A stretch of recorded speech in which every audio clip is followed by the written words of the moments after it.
Assalamualaikum and very good day to Mr. Amir Falik. I am Zinirah Binti Mohamed Noor with matric number 267918.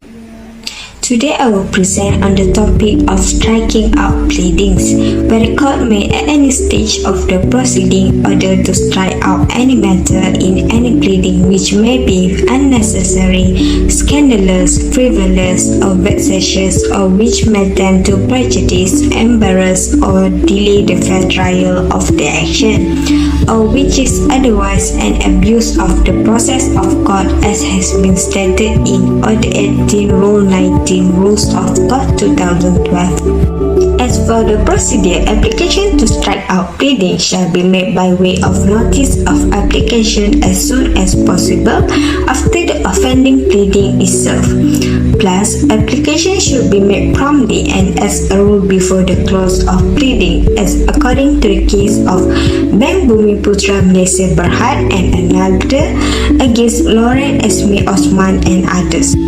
For the first situation, which is scandalous or embarrassing, this term generally refers to matters which improperly causes a derogatory light on someone, usually a party to the action with respect to a moral character, or uses repulsive language as has been stated in the case of Murray against Epsom Local Board.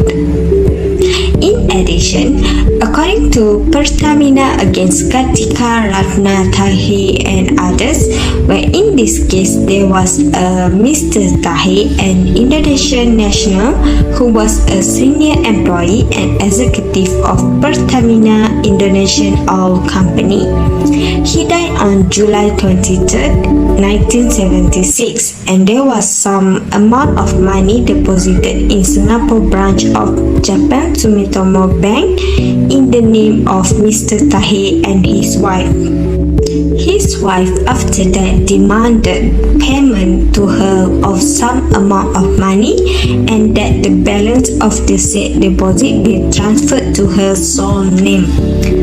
However, Pertamina then claimed that Mr. Tahi had unlawfully and improperly obtained monies as bribes and or secret commissions which belonged to the Pertamina, that he had put these illegal gains in the bank in the joint account of himself and his wife.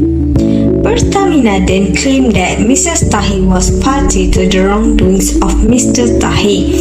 Mrs. Tahi denied this. She defended herself by saying that the fact that Mr. Tahi received income apart from his salary was not secret, but was known both to the plaintiff by inter alia the said President Director and to the plaintiff principal of the state government who consented thereto. Due to this, Pertamina naturally applied to strike out the pleading on the ground that the pleading was scandalous and aimed to embarrass, and it was held that in these proceedings, the scandalous allegation made by Mrs. Tahi against person named in the defense were calculated to prejudice, embarrass, and delay the fair trial of this action. Next situation is frivolous or vexatious. Generally, this term refers to a groundless action or statement with no prospect of success, and it is often raised to embarrass or annoy the other party in action, as mentioned in the case of Attorney General of the Duchy of Lancaster against London and North Western Railway Co. Plus, according to the case of Go Kun Swan against Heng Gek Kiao, the court stated that an action is vexatious if the party bringing it is not acting bona fide and merely wish to annoy or embarrass his opponent, or when it is not calculated to lead to any practical result. Another situation is abuse of the process of court, where it refers to situation where the court process is used for unlawful object and not for the actual purpose intended to achieve justice, as has been mentioned in the case of Castro against Murray. This situation also can be referred from the case of Ansar Teknik M. Sendirian Berhad against Saigal Sendirian Berhad, where in this case, the respondent applied to strike out the winding up petition under Order 18 Rule 19 of the Rules of the High Court 1980, which currently has been called as Rules of Court 2012, on the ground that it discloses no reasonable cause of action and or that it was an abuse of the process of the court, and the court allowed the respondent application, which totally shows that strike out due to abuse of the process of court is acceptable.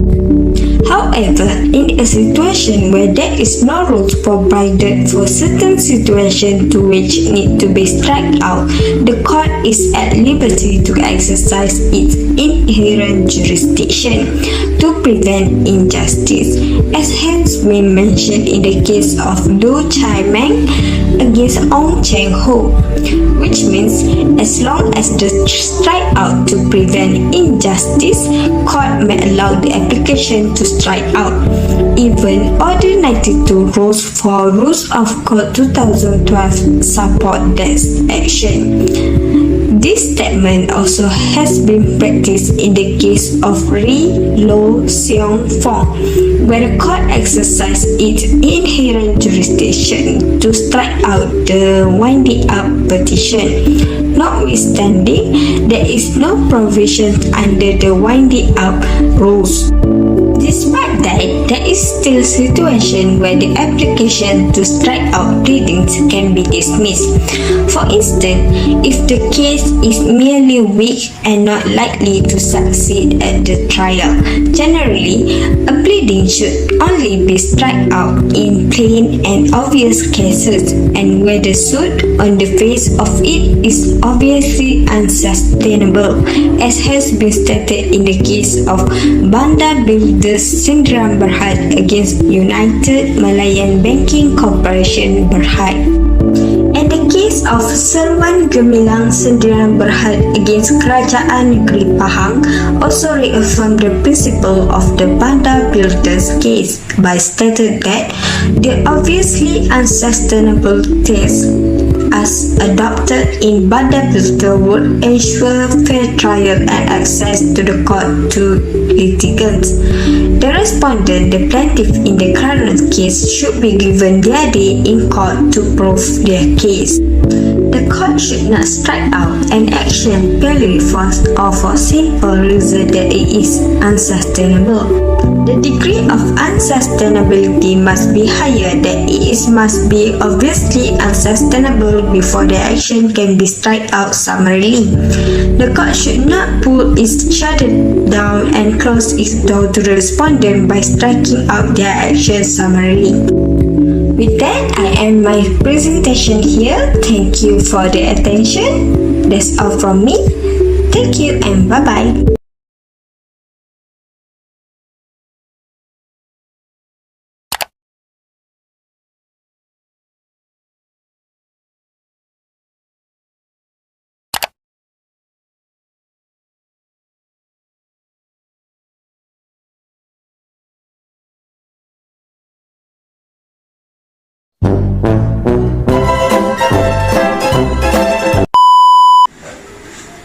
The court should